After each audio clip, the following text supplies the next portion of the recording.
Gold trusted gold buyers మీరు తాకట్టు పెట్టిన బంగారాన్ని విడిపించి ఈ రోజు ఉన్న మార్కెట్ ధరకు కొనబడను.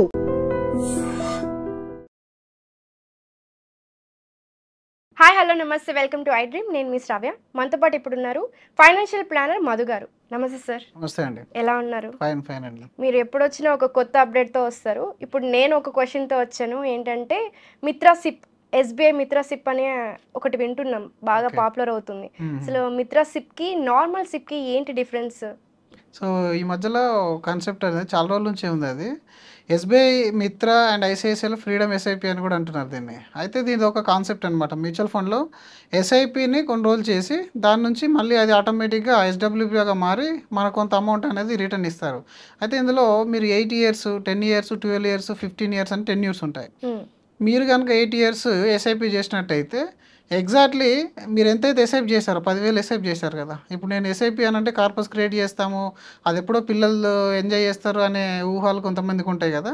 సో అలా కాకుండా మరి నేను ఎస్ఐపి చేసి నేనే వాడుకోవాలి సార్ దాన్ని అనే విధంగా కొంతమంది మాటలు వింటూ ఉంటాం.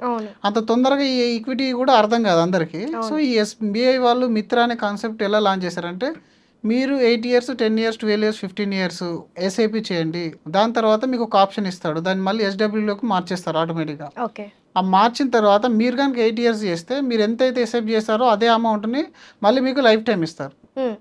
అదే మీరు 10 years చేశారనుకోండి, మీరు చేసిన అమౌంట్కి 1.5 times, అంటే 10,000 చేస్తే 15,000 లైఫ్ టైం ఇస్తారు.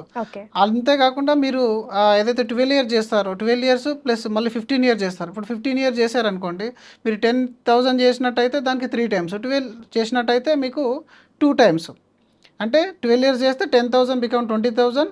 అలాగే మీకు 15 years చేసేస్తే 3 times, అంటే 3x, 10,000కి 30,000 రూపీస్ అనేది మీకు విత్డ్రాల్ అనేది వస్తుంది. సో ఇది సింపుల్ కాన్సెప్ట్. మీరు జనరల్ ఎస్ఐపి తీసుకున్నా కూడా మీరు ఒక 15,000 చేశారనుకోండి 15 years, జనరల్గా అందరూ చెప్పే మాటనే కదా 1 crore rupees అవుతుందని. 1 కోటి రూపాయలు అయితే మనం ఎస్డబ్ల్యూపీ ఎంత పెట్టుకుంటాం? 6% పెట్టుకుంటాం, అంటే ఎంత? 50,000. అదే కాన్సెప్ట్లో మీరు ఇక్కడ 10,000 రూపీస్ ఎస్ఐపి చేస్తున్నారు, 15 years చేశారు. 15 yearsలో ఒక 15% రిటర్న్ వచ్చింది అనుకోండి. ఆ వచ్చిన కార్పస్ నుంచి మీకు ఎంతైతే ఎస్ఐపి చేశారో అంత 30,000 ఇస్తున్నాడు ఇక్కడ. సో ఆ కార్పస్ నుంచి 30,000 అంటే జనరల్గా కదా 6%, ఆ తర్వాత 6.7% ఆ మధ్యలో వస్తుంది అనమాట. అది ఒక కాన్సెప్ట్ లాగా ఇస్తారు. ముందు ఎస్ఐపికి ఒక ఫండ్ని మనం సెలెక్ట్ చేసుకోవాలి, వాళ్ళ యొక్క ఈక్విటీ ఫండ్స్ ఇస్తారు. ఆ తర్వాత మీరు చూజ్ చేసుకునేది సపోజ్ 8 years అనుకోండి, 8 yearsలో మీకు ఒక ఫండ్ని మళ్ళీ సెలెక్ట్ చేసుకోవాలి మీరు ఎస్డబ్ల్యూపీ కోసం. ఆ ఎస్డబ్ల్యూపీకి బ్యాలెన్స్ అడ్వాంటేజ్ ఫండ్ కానీ, హైబ్రిడ్ కానీ, ఫండ్ ఆఫ్ ఫండ్, అట్లాంటి ఫండ్స్ అనేది మీకు చూజ్ చేస్తారు. సేమ్ ఫండ్స్ ఉండకూడదా? అంటే దీంట్లో ఎస్ఐపిలో పెట్టుకున్న ఫండ్సే మనకి ఎస్డబ్ల్యూపీలో కూడా ఉండకూడదు? జనరల్గా ఏంటంటే మనకు మార్కెట్ అనేది ఎప్పుడు ఒకలా ఉండదు. మార్కెట్ అనేది ఒక్కొక్కసారి ఒక 2 years కంప్లీట్గా మండీ మార్కెట్ అంటారు. ఏంటంటే చాలా బియరిష్ మార్కెట్ వస్తుంది. సో ఆ బియరిష్ మార్కెట్లో ఏమవుతుందంటే మీ యూనిట్స్ అన్ని విత్డ్రాల్ అయిపోతాయి. మీరు విత్డ్రా చేసినప్పుడు మీరు ఈక్విటీలో పెడుతున్నాం కదా, కంప్లీట్గా ఈక్విటీ షేర్లో పెడతాం కాబట్టి ఎస్ఐపి చేసేటప్పుడు అది పెరిగినప్పుడు బాగానే ఉంటుంది. పెరిగే టైంలో మనం 6-7 years టైం ఇస్తున్నాం కాబట్టి పెరుగుతుంది, తగ్గుతుంది, మళ్ళీ ఎండ్ ఆఫ్ ద డే అది గ్రో అవుతుంది.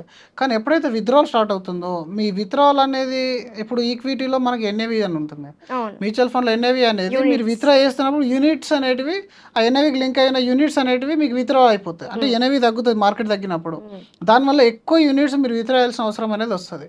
ఒక 2 years కనుక మార్కెట్ అసలు పెరగలేదనుకోండి, అలాగే ఉంది అనుకోండి స్టాగ్నెంట్గా, లేదంటే తక్కువ పెరుగుతూ తగ్గుతుంది అనుకోండి, మీరు పెట్టిన యూనిట్స్ అన్నీ కూడా చాలా విత్డ్రాల్ అయిపోతాయి. అది కనుక మీరు అరికట్టినట్టయితే, అంటే దాన్ని కొంచెం డెట్ పోర్షన్ జమ చేయాలి దానికి అక్కడ. ఆ డెట్ పోర్షన్ అని అంటే ఇప్పుడు మీరు ఒక 50% ఈక్విటీ పెట్టుకొని 50% డెట్ పోర్షన్ పెట్టుకోండి. ఈ డెట్ పోర్షన్లో ఒక 7% రిటర్న్ వస్తుంది గ్యారంటీగా, ఆల్మోస్ట్ గ్యారంటీ వస్తుంది. అది మీకు ఈక్విటీలో రిటర్న్ రాని సందర్భంలో ఏమవుతుంది, ఈ డెట్ పోర్షన్ అనేది మీకు విత్డ్రాల్ ఇస్తుంది. దానివల్ల మీ యూనిట్స్ సేఫ్ అవుతాయి. ప్లస్ బ్యాలెన్స్ అడ్వాంటేజ్ లాంటి ఫండ్స్లో ఏంటంటే ఫండ్ మేనేజర్ దగ్గర వాళ్ళకు ఒక అవకాశం ఉంటుంది. ఏంటి, మీరు ఈక్విటీని డెట్ని వాళ్ళు అడ్జస్ట్ చేయొచ్చు. 65-35 ఉంటుంది జనరల్గా, దాన్ని ఇంకా పెంచుతూ తగ్గిస్తూ వాళ్ళు మాడిఫికేషన్ చేసే ఛాన్స్ అనేది ఉంటుంది అనమాట. అంటే ఈక్విటీలో ఆపర్చునిటీ ఉంటే ఫండ్స్ని ఈక్విటీ సైడ్ పెంచడం, అలాగే ఈక్విటీలో మార్కెట్ కొంచెం డౌన్గా నడుస్తుంది అన్నప్పుడు దాన్ని డెట్లోకి మార్చడం, ఇట్లాంటివి చేయడం వల్ల ఒకటి యూనిట్స్ మనం సేవ్ చేస్తాం.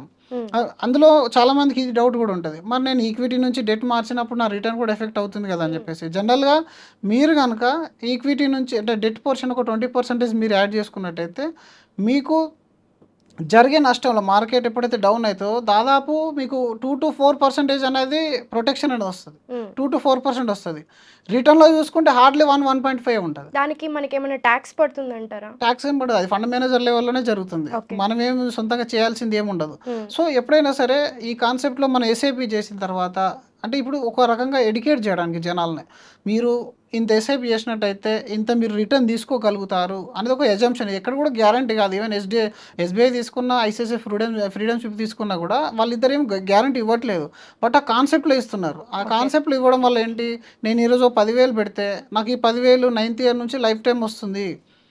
ఆ తర్వాత నేను ఒక 10 years పెడితే నాకు 15,000 వస్తుంది. నేను ఒక 15 years పెడితే నాకు 30,000 రూపీస్ వస్తుంది. సో దానివల్ల ఏమవుతుంది అంటే ఆలోచన సేవింగ్స్ కాన్సెప్ట్ అనేది కొంచెం ఈజీగా మన మైండ్లోకి ఎక్కుందనమాట. సో ఇది ఒక కాన్సెప్ట్ లాగా వర్క్ అవుతుంది. జనరల్గా మీరు ఫిక్స్డ్ ప్లాన్ లాంటిది. దీన్ని మీరు రెగ్యులర్ ఎస్ఐపి ఎస్ఎస్డబ్ల్యూకి మార్చిన, ఎస్బీఐలో మిత్ర ఎస్ఐపి చేసిన రిటర్న్లో ఎలాంటి డిఫరెన్స్ అనేది ఉండదు. రిటర్న్లో డిఫరెన్స్ ఉండదు. బట్ ఒక కాన్సెప్ట్ పరంగా చాలా మందికి ఇది నచ్చిన కాన్సెప్ట్. అంటే చాలా అంటే కాల్ చేసి కూడా అడుగుతున్నారు ఈ మధ్యలో, ఆ మిత్ర కానీ ఫ్రీడమ్ షిప్ గురించి కానీ చెప్పండి అని చెప్పేసి. జనరల్గా కొంతమందికి అది కూడా నచ్చుద్ది. 8 years 7 years టైం పీరియడ్ పెట్టుకున్నప్పుడు అంటే ఎప్పుడైనా సరే ఈక్విటీలో మనం ప్రజలను అందులో ఉంచడం అనేది చాలా చాలా ఇంపార్టెంట్ అనమాట. ఈక్విటీలో రిటర్న్ వస్తుంది అని తెలిసి అందరికీ తెలుసు, బట్ ఎవరు కూడా దాన్ని అందులో స్టే చేయరు. 5 years కాగానే ఎంతో కొంత అమౌంట్ అయింది ఏదో ఒక అవసరానికి తీసేస్తారనమాట. జనరల్గా 7 years అనేది మార్కెట్ సైకిల్ మారుతూ ఉంటుంది. 6 to 7 years ఒకసారి మార్కెట్ అనేది మనకు ఒక సైకిల్ చేంజ్ అవుతూ ఉంటుంది. ఆ సైకిల్ చేంజ్ చేయడానికి వీళ్ళు ఆ 8 years కాన్సెప్ట్ తీసుకొచ్చారనమాట. 8 yearsలో ఎంతో కొంత మనకు రిటర్న్ అనేది జనరేట్ అయి ఉంటుంది. ప్లస్ మన దగ్గర ఇప్పుడు ఆల్రెడీ ఒక ప్రీడిఫైన్డ్ తెలిసింది. అంటే మనం కానీ ఇంకొక 2 years వెయిట్ చేస్తే నాకు ఈ 15,000 ఆల్మోస్ట్ లైఫ్ టైం తీసుకునే అవకాశం ఉంది అంటే మనం విత్డ్రా చేయం కదా. లేదంటే విత్డ్రా దేనికో దానికి వాడతాం. అంటే ఇక్కడ నాకు డౌట్ వచ్చింది. మీరు మామూలుగా మనం సిప్లో ఇన్వెస్ట్ చేసినప్పుడు మనకి నచ్చినప్పుడు పాజ్ చేసుకోవడమో లేకపోతే బయటకు వచ్చేయడమో ఎగ్జిట్ చేయడమో ఉంటుంది. మిత్ర సిప్లో కూడా అలాగే ఉంటుందా? మీరు అన్నట్లుగా 8 years వరకు వెయిట్ చేయాల్సి వస్తుంది? లేదు, ఇందులో కూడా సేమ్ కాన్సెప్ట్ నడుస్తుంది. 8 years చేస్తే మీకు ఈ కాన్సెప్ట్ వర్కౌట్ అవుతుందని చెప్తున్నారు, కానీ డెఫినెట్గా మీరు 8 years చేయాలని అయితే ఏం చెప్పట్లేదు. మీరు కావాలనుకుంటే ఎప్పుడైనా మనం ఆపుకోవచ్చు. ఎందుకంటే డబ్బులు లేనప్పుడు ఇంకేం చేస్తాం, ఆపాల్సిందే, తప్పదు. ఆపచ్చు, మళ్ళీ కావాలనుకుంటే దాన్ని పెంచవచ్చు, విత్డ్రా కావాలంటే విత్డ్రా చేసుకోవచ్చు. ఈ 3 ఆప్షన్స్ అయితే రెగ్యులర్గా మ్యూచువల్ ఫండ్కి దీనికి అయితే తేడా అనేది ఏమి ఉండదండి. కాకపోతే ఈ చిన్న ఎస్ఐపి చేసే వాళ్ళకైతే చాలా ఎఫెక్టివ్ అని చెప్పాలి. ఎందుకంటే ఇప్పుడు 10,000 అంతకన్నా తక్కువ ఎస్ఐపి చేసుకునే వాళ్ళకి నేను ఈ 5,000 సేవ్ చేసి ఏం చేయాలి అనే కాన్సెప్ట్ ఉంటుంది కదా. ఈ 5,000 కూడా అనేది ఏదో ఒక సినిమాకు అటు ఇటు వెళ్ళిపోతుంది అని చెప్పేసి అనుకుంటారు. బట్ ఆ 5,000తో కూడా నువ్వు లైఫ్ టైం చిన్న సైజ్ ప్యాసివ్ ఇన్కమ్ క్రియేట్ చేసుకోవచ్చు అనే ఆలోచన అనేది మనం కలిగించగలుగుతాము. అది చాలా చాలా ఉపయోగం అంటే చాలా మందికి. సో దానివల్ల దీని ద్వారా ఎడ్యుకేట్ చేస్తున్నారు. అంటే ఏదో ఒక విధంగా ఎడ్యుకేట్ చేయాలి కదా. ఇప్పుడు మనం డైరెక్ట్గా వెళ్ళి మీకు 15% రిటర్న్ వస్తుంటే ఎంతమందికి అర్థమవుతుంది? హైదరాబాద్ ఇది సంగతి ఇలా ఉంటే రూరల్ ప్లేస్లో ఎంతమందికి అర్థమవుతుంది? అదే ఇప్పుడు మిత్ర ఎస్ఐపి అని మీరు ఇన్స్టాగ్రామ్లో రీల్ పోస్ట్ చేశారనుకోండి, కనీసం 50,000 మంది చూస్తారు దాన్ని. అందులో 5,000 మంది అయినా ఒక యాక్షన్ తీసుకుంటారు. సో డెఫినెట్గా ఏఎంసీలు అనేటివి ఏంటంటే కొత్త కొత్త కాన్సెప్ట్లను తీసుకుని వచ్చి మిమ్మల్ని మోటివేట్ చేస్తాయి ఈక్విటీలో ఉండడానికి. సో ఇది అలాంటి ఒక కాన్సెప్ట్ అనమాట. బట్ వెరీ మంచి కాన్సెప్ట్ ఇది. మనకి మ్యూచువల్ ఫండ్స్లో కూడా ఎస్ఐపి ఉంది. దీనికి దానికి ఏంటి డిఫరెన్స్ అంటారు? నార్మల్ ఎస్ఐపి ఉంది, టాప్అప్ ఎస్ఐపి ఉంది, అండ్ మీరు ఇప్పుడు చెప్పినట్లుగా మిత్ర ఎస్ఐపి. ఈ 4గిట్లో ఏది బెస్ట్ అంటే ఏది చెప్తారు? జనరల్గా మీకు ఇదంతా అర్థం కావడానికి అండి, ఎంట్రీ లెవెల్ ఆఫ్ ఇన్వెస్టర్స్కి మిత్ర కానీ ఫ్రీడమ్ కానీ ఇవన్నీ మీకు నేమ్స్ పెట్టి ఎడ్యుకేట్ చేయడం తప్ప రెగ్యులర్ ఎస్ఐపి అనేది ఆల్వేస్ బ్యూటిఫుల్. అదే మిత్రాలో చేస్తా అన్న కూడా ప్రాబ్లం ఏం లేదు. ఎందుకంటే ఎక్కడ ఎండ్ ఆఫ్ ద డే ఎక్కడికి వెళ్తుంది మనీ అంతా కూడా. అక్కడ ఎక్కడైనా ఈక్విటీ వెళ్తుంది, ఇక్కడైనా ఈక్విటీ వెళ్తుంది. అక్కడైనా ఎస్బీఐ ఫండ్ మేనేజర్స్ ఏమి, ఇక్కడైనా ఎస్బీఐ ఫండ్ మేనేజర్స్ ఏమే ఉంటాడు. సో మనం ఎంతకాలం ఉన్నాము, మనం ఎంత ఇన్వెస్ట్మెంట్ చేసాము అనే దాన్ని బట్టి మీకు రిటర్న్ అనేది వస్తుంది. దాన్ని మీరు ఎస్డబ్ల్యూపీ లాగా మార్చుకోవడం మీ చేతిలో పని కదా. రేపు వాళ్ళు చేసినట్టు 1.5 times ఆఫ్ మీరు ఎస్ఐపి నేను రిటర్న్ ఇస్తా అంటున్నాడు, మీకు 1.5 time నచ్చలేదు, దాన్ని 2 time తీసుకుంటే ఆ వద్దైన వాళ్ళు ఎవరు? సేమ్ ఇప్పుడు ఇది ఒక గోల్డ్ లాగానే అనుకోండి. ఇప్పుడు మీరు ఒక తులం బంగారం కొని పెట్టుకున్నారు, అదొక 200 grams అయింది. 200 grams అయిన తర్వాత మీకు అవసరానికి నెలకు గ్రామ్ అమ్ముకుంటారా, హాఫ్ గ్రామ్ అమ్ముకుంటారా, అది మీ ఇష్టం కదా. సో ఈక్విటీ అనేది కూడా సేమ్. మీకు గోల్డ్ కాన్సెప్ట్ అర్థమైతే ఈక్విటీ ఈజీగా అర్థమైపోతాయి. చాలా మందికి ఏంటంటే దాన్ని కంపేర్ చేస్తారు, కానీ గోల్డ్ అండ్ ఈక్విటీ రెండు సేమ్. ఎందుకంటే రెండు పెరుగుతాయి తగ్గుతాయి. సో మనం ఏ విధంగా వాడుకుంటాం అనేది ఇంపార్టెంట్. మీరు దాచుకుంటే గోల్డ్ వాల్యూ పెరుగుతుంది, వాడుకోవాలనుకుంటే వాడుకోవచ్చు, అమ్ముకోవచ్చు. లోన్ తీసుకోవాలంటే లోన్ తీసుకోవచ్చు. సో దాన్ని మీరు ఆర్నమెంట్ లాగా వాడతారా, బ్యాంకులో లోన్ పెట్టి దాంతో ఇంకేమైనా చేస్తారా, అవన్నీ మీ ఇష్టం కదా. సేమ్ ఇక్కడ ఈక్విటీలో కూడా ఇలాంటి కాన్సెప్ట్లు అనేటివి వస్తూనే ఉంటాయి జనరల్గా. సో ఎస్ఐపికి మిత్ర ఎస్ఐపికి ఎలాంటి తేడా అనేది ఏమి ఉండదు. బట్ ఇది ఒక ఎడ్యుకేటివ్ మెథడ్ అనమాట. అంటే తొందరగా ఎడ్యుకేట్ చేయడానికి ఈజీగా ఉంటుంది కదా. ఒక రకంగా అట్రాక్ట్ చేసి ఎస్ఐపికి రమ్మని మోటివేట్ చేయడం. ఇప్పుడు 15 ఏళ్ళు అనుకోండి, 15 ఏళ్ళు అంటే జనరల్గా ఇప్పుడు ఒక యంగ్స్టర్ ఉన్నాడు, ఒక 24-25 ఇయర్స్ ఉన్న వాళ్ళు ఉంటారు అనుకోండి. వాళ్ళకి ఎస్ఐపి చేయమన్నట్టు నేను ఇప్పుడు ఎస్ఐపి చేసి ఏం చేయాలి, రిటైర్మెంట్ అవుతున్నానని అడుగుతాడు సింపుల్గా. మరి అదే పర్సన్కి మీరు కనుక ఒక 10-15 వేలు ఎస్ఐపి చేసుకుంటే 15 ఏళ్ళ తర్వాత 25 నుంచి 15 ఇయర్స్ చేస్తే ఎంత అవుతుంది, 40 ఇయర్స్కి నీకు ఎంతైతే నువ్వు ఎస్ఐపి చేస్తావో దానికి 3 రేట్లు వస్తాయి లైఫ్ టైం అని అంటే డెఫినెట్గా ఒక ఆలోచన స్టార్ట్ అవుద్దా లేదా. So that is the concept అనమాట. సో అట్లా యంగ్స్టర్స్ని తొందరగా ఈక్విటీలోకి మోటివేట్ చేయడానికి, వాళ్ళకంటే ఒక సేవింగ్స్ని పెంచుకోవడానికి ఇలాంటి కాన్సెప్ట్ అనేది వచ్చింది. Yeah sir, thank you so much. Thank you అండి. And for more videos, please subscribe to iDream. Please subscribe to iDream. Please subscribe iDream. And please subscribe to iDream. For more videos, subscribe to iDream. please like, share and subscribe to the channel. Congratulations, iDream. Subscribe to iDream. Subscribe to iDream. So subscribe to iDream Media. iDream ki iDream team andarki huge congratulations. Please subscribe iDream Media. Please subscribe to iDream. Subscribe iDream. Please subscribe to iDream.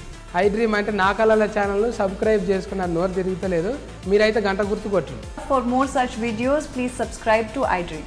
Subscribe to iDream. Please subscribe to iDream. Please subscribe iDream Media. Please do subscribe to iDream. Please subscribe to iDream Media. For best entertainment and information, please subscribe iDream. And don't forget to subscribe to iDream.